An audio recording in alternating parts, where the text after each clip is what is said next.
요사이에 아주 특이한 성향의 감기가 온 지면을 덮고 있어서 굉장히 조심해야 되는 그런 시간들인데, 아무쪼록 아마 마스크도 다시 한번 쓰고 상대편에게 나로 인해서 어려움을 당하지 않도록 도와주는 역할을 해야 할 때인 것 같기도 합니다.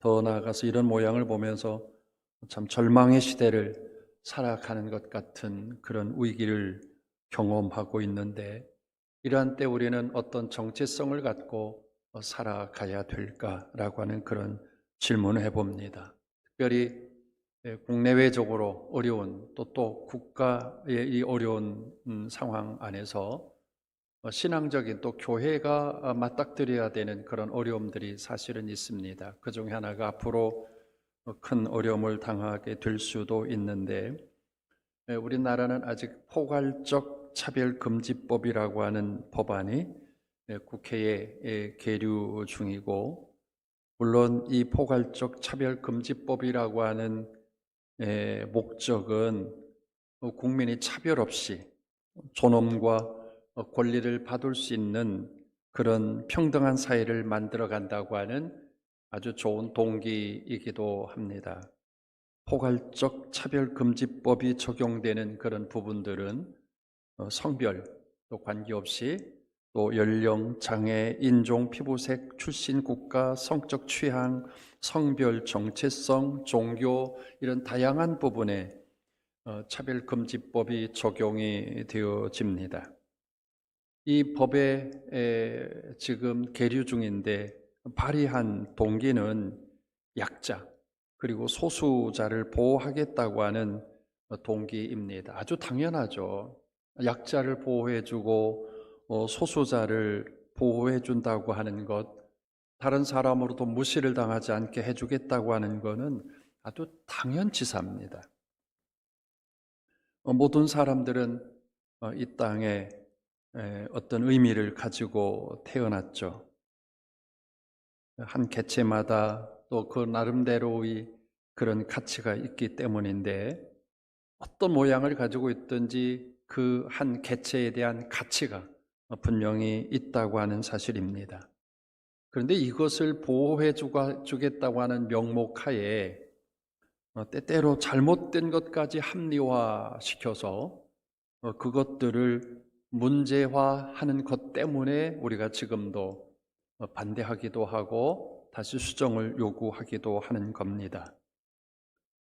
여러 가지 다 말할 수는 없지만, 가령 한 남자가 있는데 이 남자가 자기 취향이 여성적이다, 또 자기 목소리가 약간 여성성이 들어있다, 또 자기는 남자인데 여성 같은 그런 어떤 몸의 구조가 좀 들어있는 것 같기도 하다.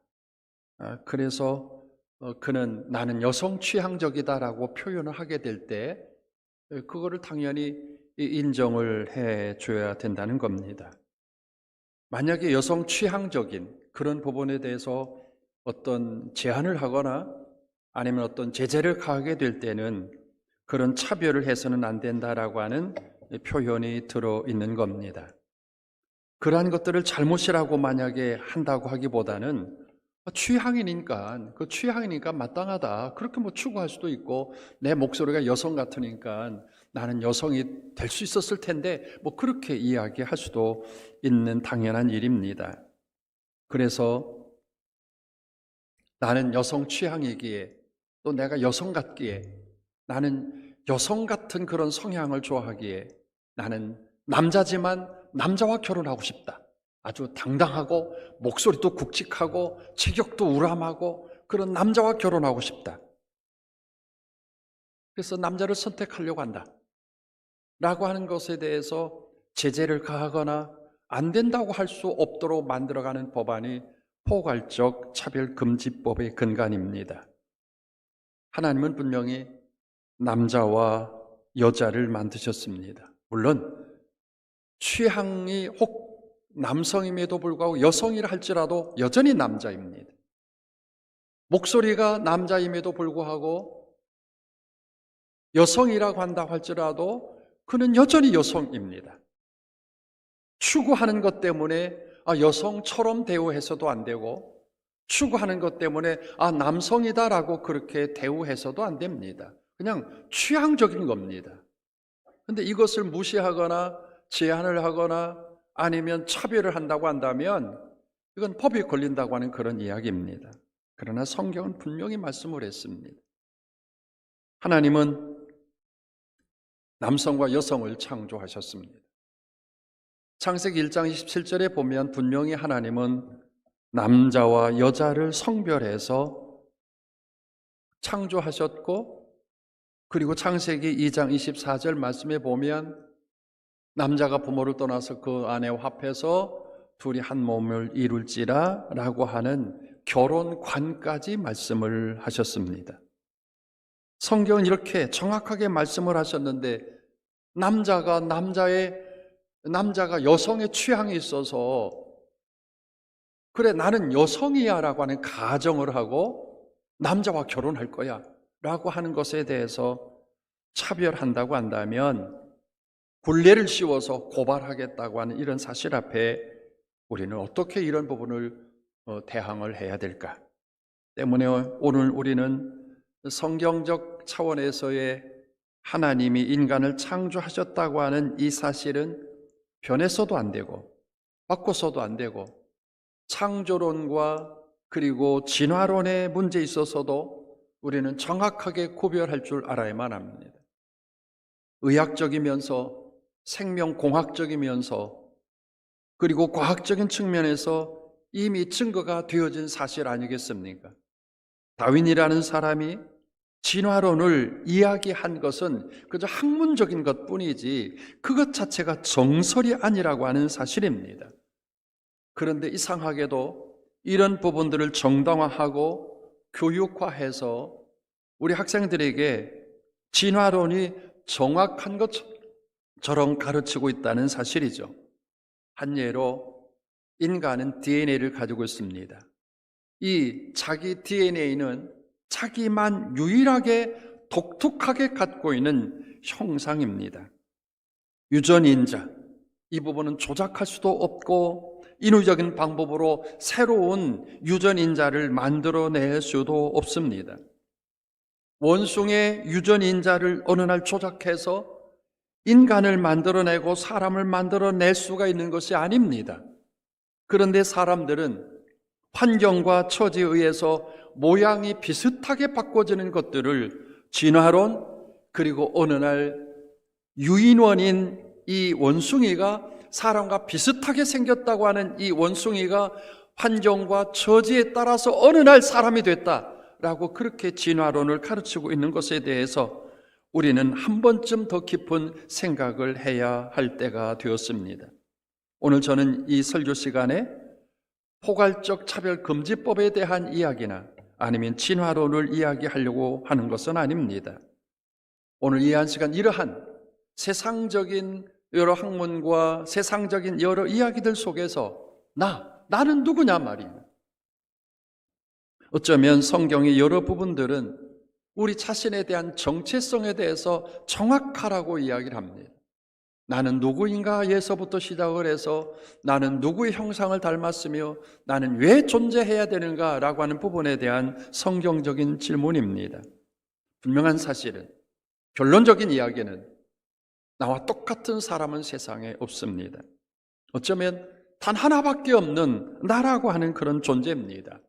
때문에 나는 하나님이 계획하셨고 하나님이 준비하셨고 하나님이 목적에 따라서 나를 이끌어 가신다고 하는 이 섭리를 정확하게 우리는 선포해야 내 정체가 이 혼란한 세상 속에서, 이 여러 가지 복잡한 세상 속에서 흔들림이 없이 우리 부분들, 나를 드러낼 수 있다고 하는 사실입니다.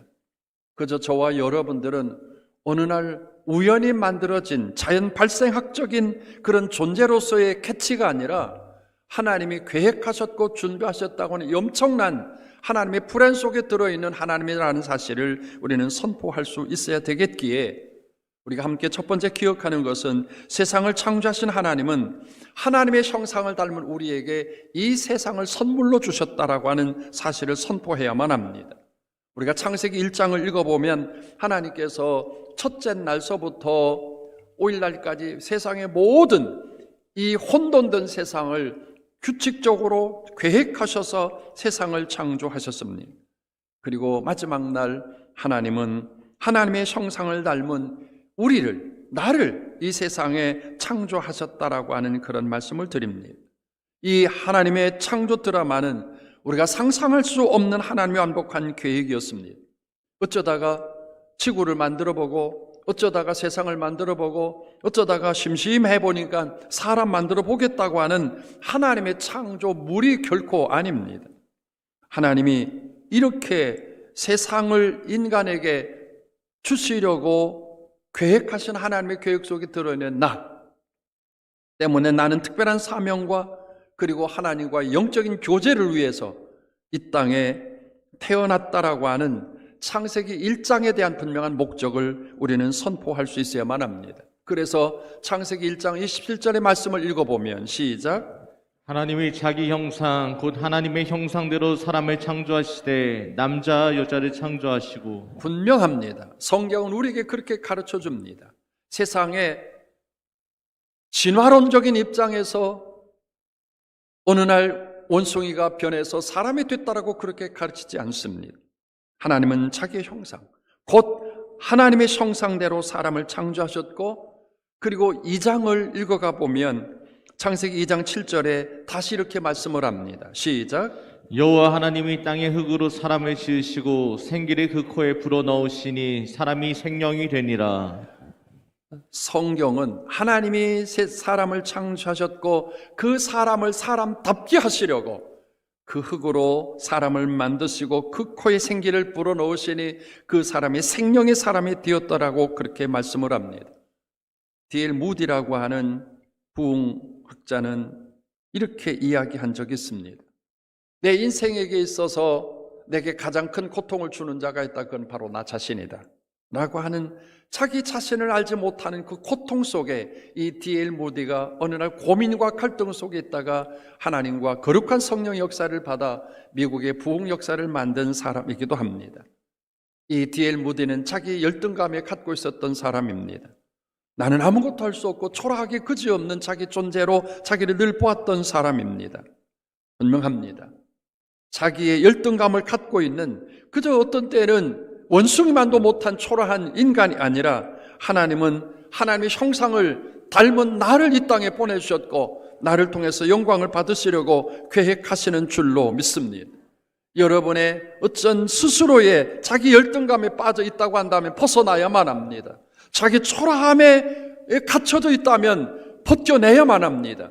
그럴 때 하나님께서 우리에게 주시는 건전한 자화상을 통해서, 그리고 자기 존재 가치에 대한 어떤 목적을 통해서 이 땅을 멋있게 살아가는 하나님의 사람들인 줄로 믿습니다. 오늘 우리는 이제 새해를 시작하면서 설교 이후에 임원 선서를 함께 하려고 합니다. 하나님께서 왜 우리를 임원으로 세우셨는가 라고 하는 자기 정체성입니다. 특별히 하나님이 이 땅에 나를 낳게 하시고 이 교회를 통해서 하나님이 거룩한 역사를 이루시려고 나에게 이 귀한 사명을 주셨다고 하는 이 자체에 대해서 우리는 초라해서는 아니 됩니다. 나는 누구인가? 어쩌면 철학적인 질문 같기도 하지만 유명한 실존 철학자였던 칼 여스퍼스라고 하는 사람은 그런 이야기를 한 적이 있습니다. 인간의 진정한 모습은 하나님의 형상에 있다라고 하는 표현입니다. 우리의 모양은 하나님의 형상 속에 또 하나님의 형상을 닮은 그 존재다라고 그렇게 이야기를 합니다. 라틴어로 하나님의 형상이라고 하는 단어를 이마고 데이라고 그렇게 표현하는데, 인간은 하나님의 형상을 닮았다라는 뜻이기도 합니다. 어떤 때 객관적으로 나를 볼 때마다 때때로 자존심 상할 때가 참 많이 있습니다. 다른 사람하고 상대적인 비교를 해볼 때 나는 이렇게 생겼지? 나는 이런 배경도 왜 없지? 다른 사람이 갖고 있는 그 넉넉함에서 왜 나는 제외됐을까? 라고 하는 그러한 상상하지 못할 만큼의 초라한 모습으로 자기를 정죄할 때가 있습니다. 그러나 분명히 기억하십시오. 세상 사람들과 상대적인 평가가 아니라 하나님 앞에서 하나님은 절대적으로 나에 대한 평가를 하고 계신데, 하나님은 말씀을 하십니다. 너는 내 형상을 닮았다. 라고 말씀하시는 줄로 믿습니다. 이런 하나님의 형상을 닮은 우리들은 하나님의 사랑을 받고 있고 하나님의 시선 속에 들어있다는 사실을 기억해야만 합니다. 성경을 깊이 알지 못한다 할지라도 우리가 자식을 낳아놓고 자식을 볼 때마다 무슨 감정을 갖고 있습니까? 어쩌다 이렇게 생겼는가라고 그렇게 저주합니까? 어쩌다 이런 게 굴러왔어라고 그렇게 무시합니까? 그렇지 않습니다. 생긴 것, 지 에미를 닮고 지 에비를 닮았어도 여전히 그 자식에 대한 시선은 변하지 않는 부모의 시선 말입니다. 하나님도 동일하게 이 한 시간 저와 여러분에 대한 하나님의 시선을 갖고 있는 줄로 믿습니다. 그래서 시편 기자 시편 139편 1절 말씀에 보면 이렇게 고백을 합니다. 시작. 여호와여 주께서 나를 살펴보셨으므로 나를 아시나이다. 아멘. 여호와여 주님께서 나를 살펴보셨으므로 나를 아시나이다. 하나님은 결코 나를 포기하시거나 나를 외면하시거나 나를 무시하는 하나님은 결코 아닙니다. 완벽해서 인정하고 불완전해서 포기하는, 있어서 괜찮게 보이고 없어서 초라하게 보이는 그런 대상이 아니라고 하는 겁니다. 우리가 죄 있기 때문에 하나님은 멀리 우리를 포기하시는 하나님이 아니라 오히려 우리가 죄가 있어도 우리를 추적하시고 우리와 함께 동행하셔서 하나님의 것으로 기필코 만들어 가시려고 계획하시는 줄로 믿습니다. 때문에 오늘 저와 여러분은 하나님의 형상을 닮은 아주 세상에 유일한, 어쩌면 전무후무한 유일하게 하나밖에 없는 하나님의 형상을 닮은 존재라는 사실을 선포하고 오늘 또 당당하게 이 세상, 이 혼란스럽고 앞뒤 좌우가 정확하지 않은 이런 세상 속에서도 나는 하나님의 사람이라고 하는 선포를 해보며 이 땅을 승리하며 나아가는 우리 성도들이 되기를 주의 이름으로 축복합니다. 두 번째로 우리는 인간은 여전히 그럼에도 불구하고 하나님의 피조물이라는 사실을 벗어나서는 안 됩니다. 하나님은 우리를 창조하셨습니다. 우리를 창조하셨는데 창조하신 하나님께서 우리와 동행하기를 원하십니다. 왜 동행하기를 원하셨을까라고 하는 부분이죠. 성경은 이렇게 결론을 짓습니다. 우리가 흙이라고 하는, 우리가 흙으로 창조되었기에 하나님은 일찍이 우리를 알고 계십니다. 연약하기 그지없는 존재입니다. 우리가 경험하는 것처럼 흙이라고 하는 그런 부분들은 약하기 그지없습니다.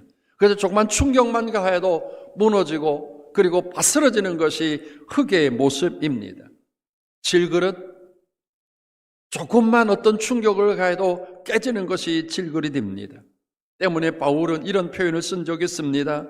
하나님께서 우리에게 주신 직분, 그 보배를 질그릇 같은 나에게 담겨졌으니 라고 하며 잘 간직해야 된다고 그렇게 표현을 합니다. 욥이라는 사람은 욥기서 10장 9절 말씀에 보면 이렇게 말씀을 합니다. 흙을 뭉치듯 하시듯이, 흙을 뭉치듯 나를 만드셨다라고 그렇게 이야기를 합니다. 바울은 고린도전서 15장 47절 말씀을 보면 첫사람은 땅에서 났으니 흙에 속한 자이거니와 라고 그렇게 말씀을 합니다. 우리가 우리 자신을 볼 때마다 흙으로 지어진, 흙으로 창조되어진 연약한 존재라는 사실을 인정을 해야만 합니다. 그럴 때 하나님이 존귀해 보이고 하나님의 시선이 귀하게 보인다는 그런 사실이죠. 어느 사람도 세월 앞에서는 교만할 수가 없습니다. 한 해가 가면 연약해지고 한 해가 가면 늙어가기 때문에 그렇습니다. 이런 연약성을 가지고 있는 우리들이 이제 창세기 2장 7절 말씀에 보면 우리가 다시 한번 기억해야 할 것은 하나님이 땅의 흙으로 나를 지으셨다는 사실을 인정하고 하나님 앞에 더 가까이 창조주 전능하신 하나님 앞에, 전능자인 주님 앞에 더 바라보는 모습으로 출발하는 이 신앙의 출발점으로 결국 흙으로 지어졌지만 하나님께서 보배롭게 여길 수 있는 귀한 존재들 다 되기를 주님의 이름으로 축복합니다. 그럼에도 이렇게 흙으로 지어진 이런 모습을 가지고 있어도 하나님은 우리에게 사명을 주셨다는 사실을 기억해야만 합니다. 연약한 나를 통해서 하나님은 하나님의 거룩한 일을 만들어 가시려고 우리에게 직분을 주셨고 우리에게 사명을 맡기신 분명한 이유는 우리가 강해서가 결코 아닙니다. 오히려 연약하게 더 겸손해지고 부족하게 더 겸한 마음으로 주님께서 맡겨준 일을 감당하게 하시려고 흙으로 만든 우리들에게 이 사명을 주셨다는 사실을 기억해야만 합니다. 하나님은 이런 연약한 모양으로 이 모습을 보시고 어떻게 하셨을까? 일하게 하시기 위해서 하나님은 성경에 이렇게 말씀을 합니다. 창세기 2장 7절 말씀을 읽어보면 시작. 여호와 하나님의 땅의 흙으로 사람을 지으시고 생기를 그 코에 불어넣으시니 사람이 생명이 되니라. 아멘. 비록 흙이지만 그저 아주 연약하기 그지없는 손으로 만져도 파스러지고 그저 충격만 가해도 깨져버리는 흙이지만 하나님은 그 흙으로 사람을 만드시고 생기를 그 코에 불어넣으시니 이 흙 같은 존재가 생명의 사람이 되었다라고 성경은 기록합니다. 다시 말하면 가치 없던 자가 가치 있어졌습니다. 존재 없던 자가 존재 있는 존재로 바꿔지기 시작을 합니다.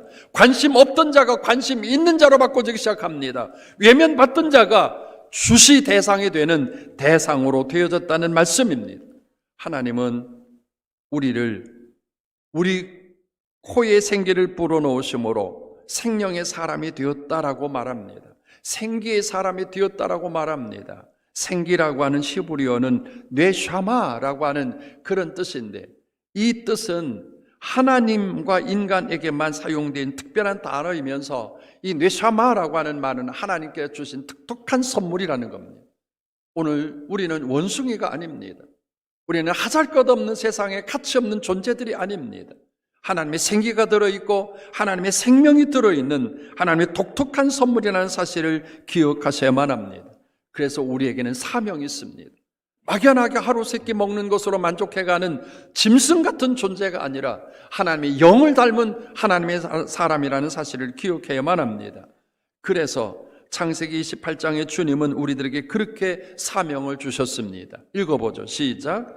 하나님이 그들에게 복을 주시며 하나님이 그들에게 이르시되 생육하고 번성하여 땅에 충만하라. 땅을 정복하라. 바다의 물고기와 하늘의 새와 땅에 움직이는 모든 생물을 다스리라 하시니라. 하나님은 하나님의 형상을 닮은 사람에게 이 사명을 주었습니다. 하늘을 나는 새와 기어다니는 짐승에게 사명을 준 것이 아니라 하나님의 형상을 닮은 하나님의 사람들에게 비록 흙으로 만들어져서 연약하게 그지없는 사람이지만 생기를 불어넣으시고 이 사명을 맡겨주신 줄로 믿습니다. 하나님은 이 생기를 받고 생명이 된 사람에게 어떤 사명을 구체적으로 주셨을까? 창세기 2장 15절 말씀에 보면 이렇게 기록했죠. 시작. 여호와 하나님이 그 사람을 이끌어 에덴 동산에 두어 그것을 경작하며 지키게 하시고 하나님은 그 사람을 이끌어서 에덴 동산을 맡겨주셨다라고 그렇게 말씀을 합니다. 에덴이라고 하는 말은 기쁨이라는 뜻입니다. 오늘 여러분은 생기의 사람입니다. 생명의 사람입니다. 여러분의 가는 장소가 어디든지 간에 그 장소가 기쁨으로 바뀌어지기를 축복합니다. 여러분이 가정으로 돌아갔을 때 가정이 기쁨이 되어지고 여러분이 직장으로 돌아갔을 때 직장이 에덴이 되어지고 여러분이 사회의 한 구석을 갔을 때 사회가 에덴이 되어지는 역사가 일어나기를 축복합니다. 하나님은 우리에게 생기를 불어넣으신 다음에 자족하면서 그저 평범하게 살아가라 그렇게 말씀하지 않았습니다. 하나님은 그 생기의 사람을 에덴으로 돌아가서 에덴 동산에 거기를 경작하며 거기를 지켜가며 거기를 부활시키라고 그렇게 말씀을 하십니다. 오늘 저와 여러분은 평범하게 살아갈 사람이 아닙니다. 그저 호흡만 하는 것으로 기빠르게 살아갈 사람이 아닙니다. 오늘 하나님은 우리들에게 이 거룩한 생기를 주셔서 세상에 파송했고 가정에 파송했고 이 암울한 세계에 파송했다는 사실을 기억하고 구원받은 하나님의 사람, 생명을 받은 하나님의 사람들이 있는 처소처소마다 에덴의 역사가 다시 한번 만들어지기를 주님의 이름으로 축복합니다.